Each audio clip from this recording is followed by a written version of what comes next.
Welcome back to my channel, everyone. Sweet Tips here. And if you look back in the back there, I've got the last bit of silver bearing solution that had excess nitric in it. It's sitting in that container with some pieces of silver in there to consume the excess nitric. The reason we do that is because if we left that excess nitric in there and tried to cement the silver out with pieces of copper, like I've done with these three beakers right here,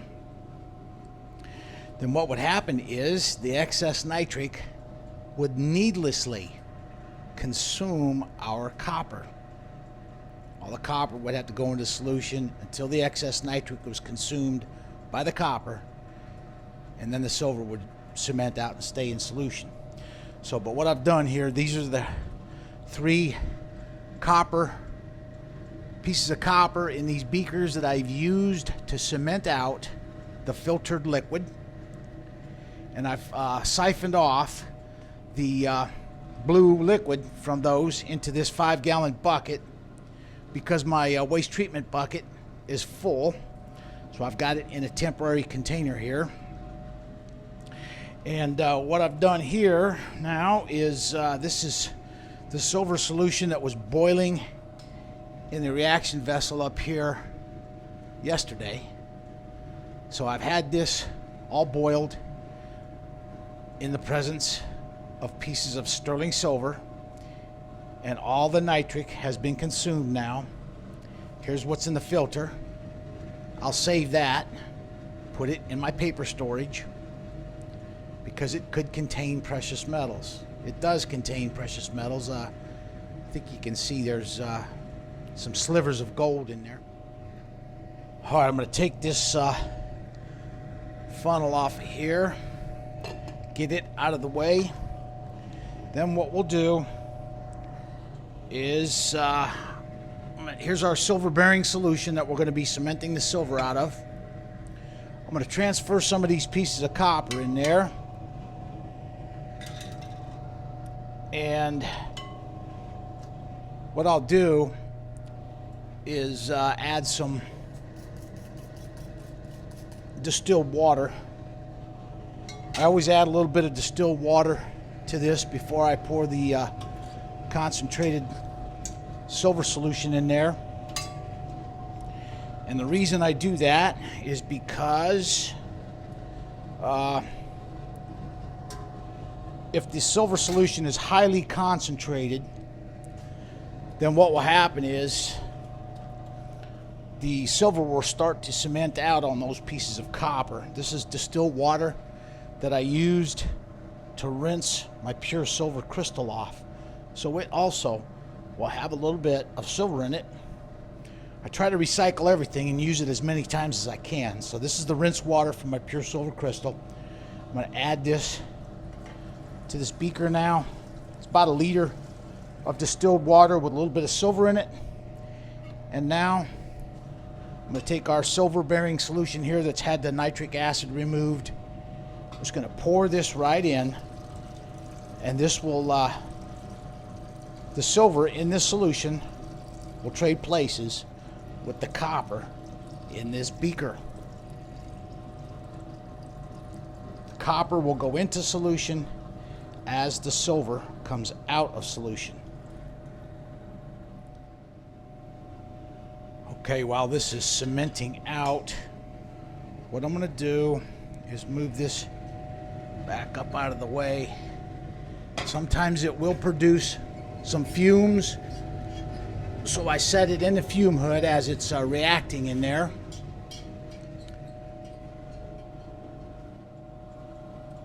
Next, I've got a 2-piece Buckner funnel here, snaps together. And what we'll do is I like to use these plastic ones for retrieving the cement silver out of our solutions.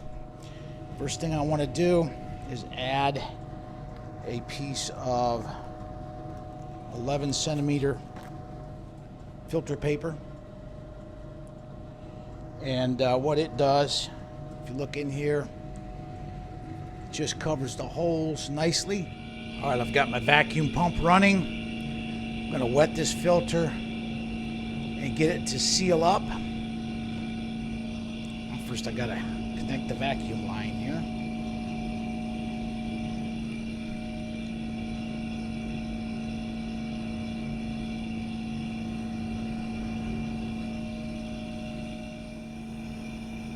All right, now that I've got that piece of filter paper sealed up, I've got a 12.5 centimeter filter here, and I stick that down over the top of the 11 centimeter filter so that I get 2 layers of filter down here. And the reason I do this is because I'll be stirring this powder as I rinse it with distilled water. And I've found that just one filter paper down there, if you catch it with the edge of the stirring rod, it could fail and cause the silver to pull through the funnel and get down into the flask.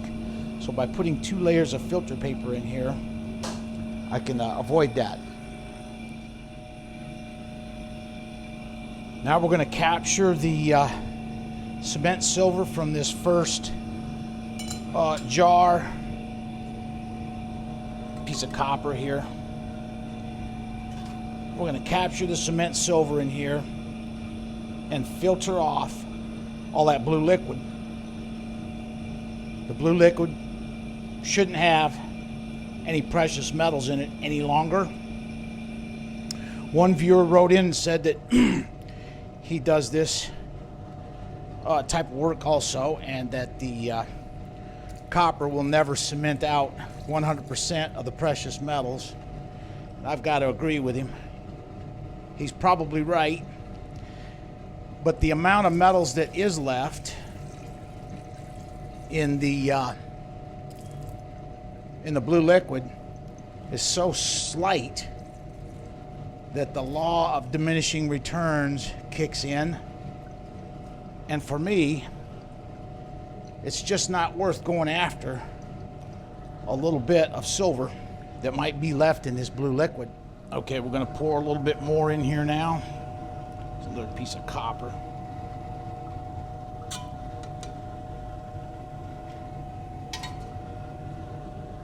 And I don't want to overfill this funnel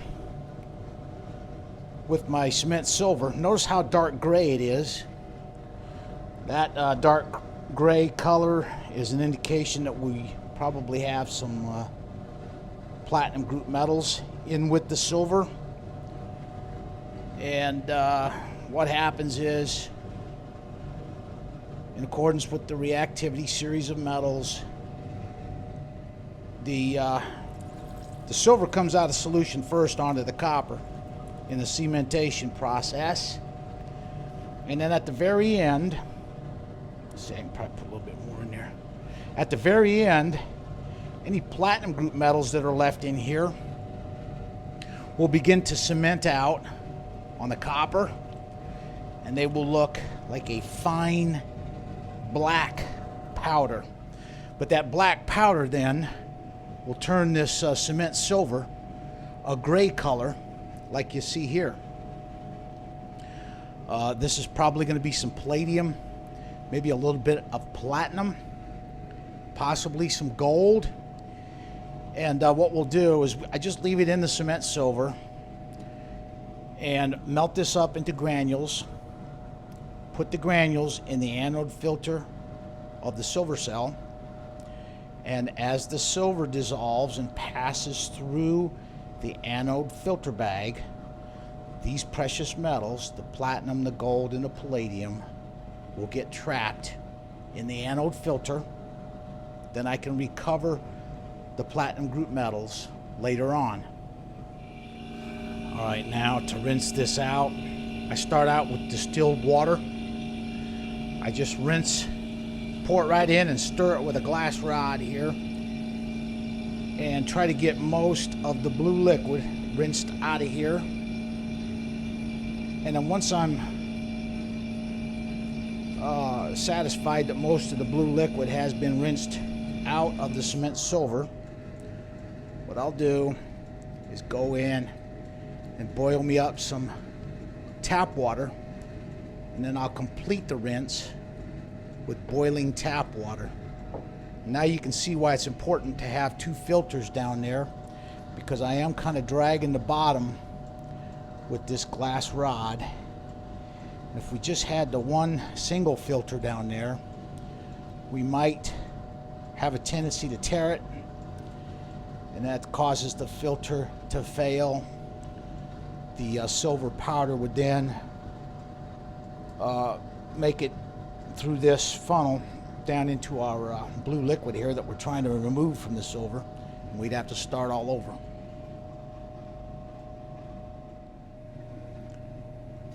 That's a look back there at the silver that's cementing out onto the copper. That's quite an amazing thing to look at, because as the silver cements out on the copper, it kind of just breaks loose and falls away to the bottom of the jar.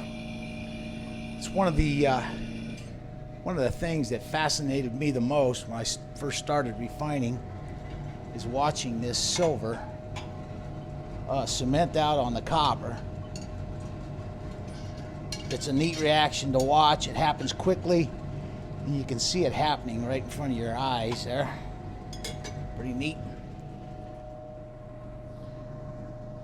All right, we've got most of the liquid pulled through here. What I'm going to do is put the funnel with the silver in it into a fresh flask here. And then what we'll do is we'll take this liquid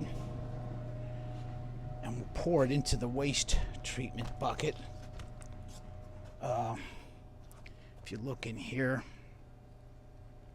this waste treatment bucket has iron in it, and you can see the copper that's come out of solution down there. Let's see if I can zoom this in.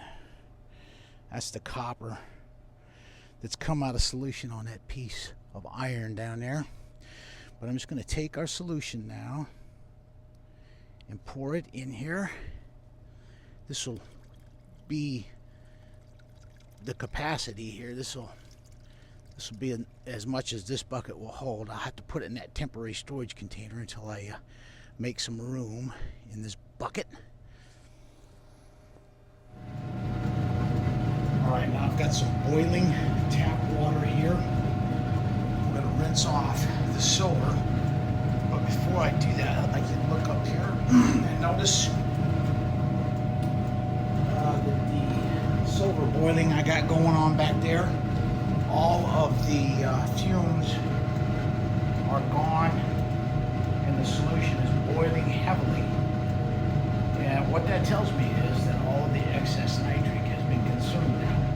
Why is that important?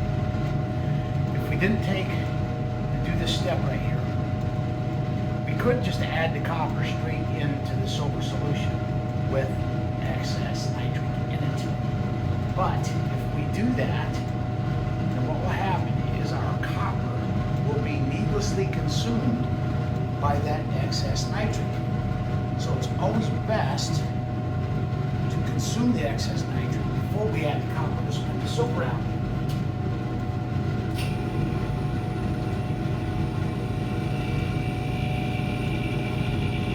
Okay, here we go. We're going to add some of this.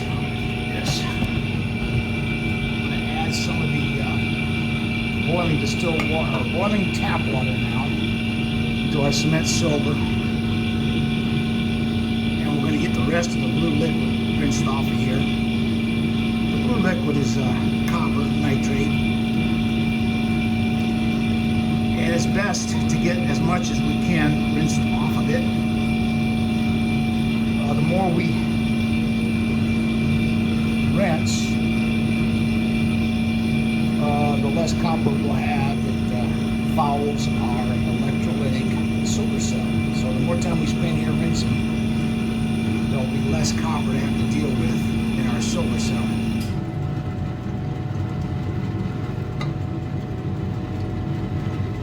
See, the liquid's a much paler blue now. And we've got most of it rinsed off of the silver.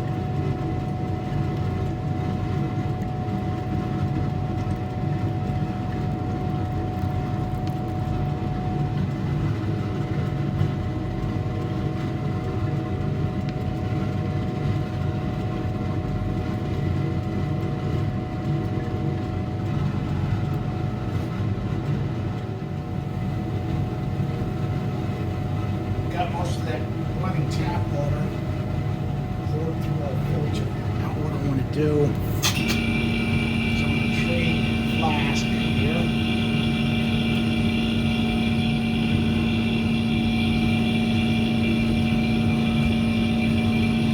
And then you'll get to see the blue color acts as a indicator that lets us know when we've got most of copper rinsed out.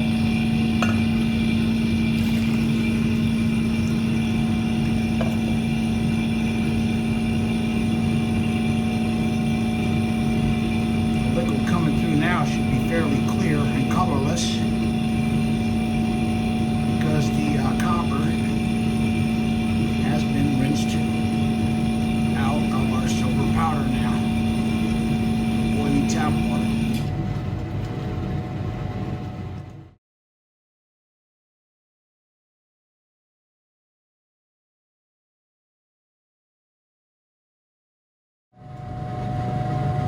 You can see the water down here is just a slight tint of blue, and we've got just about all of the copper nitrate rinsed out of our silver now. So what I'm going to do is I've got this bucket over here that I've been saving my cement silver in. It's probably 15 or 20 pounds of cement silver in there, and I'll just take my funnel here and just pour it on in. The filter stuck up in there. I'll take that out and I save it, put it in with all the other filters that I've been saving. It's going to have silver powder on it. And what I need to do now is get this cement silver melted up into some shot, into some granules, so that I can run it through my electrolytic silver cell. If you look back here in the back, I'll repeat this process with these two jars of silver. I'm going to put the copper and store it in some distilled water. If you leave it out in the air, it'll turn green from oxidation and create problems for you. So we got to store this copper in distilled water. And then back here, this is boiling and the fumes are gone in there, so I'm going to turn the heat off. But once this cools down back here, I'll filter it out, and we'll take that liquid, pour it into a clean beaker, add some copper like we did back here, and cement the metals out of the solution. Alright, once we get that done and all the metals have been cemented out on the copper, we'll run it through this process here, rinse all the copper nitrate off of it in our funnel and jug here, and then add it to our collection of cement silver. Good Lord, that thing's pretty heavy, man. It's probably, that might be more than 20 pounds. I don't know. I got to get this. I'm so far behind in my silver refining, it's ridiculous. I need to get this melted up. I want to build the propane-fired furnace so I can melt a large batch of it all at once instead of having to melt this up one little melt dish at a time. Here's the final product. This is the pure silver crystal from my electrolytic silver cell. And right now my silver cell is not running, which is very rare. I've got to get out there and melt that silver powder into granules so I have feedstock for the silver cell. And in the meantime, what I'm going to do here is this is going to go into a beaker here, And I'll dissolve this in nitric acid to make the electrolyte for my next silver refining. That'll be 485 grams of pure silver crystal. We'll dissolve this in nitric acid, and then we'll use this silver nitrate solution as the electrolyte for my electrolytic silver cell. Okay, this will conclude the video. Thanks for watching.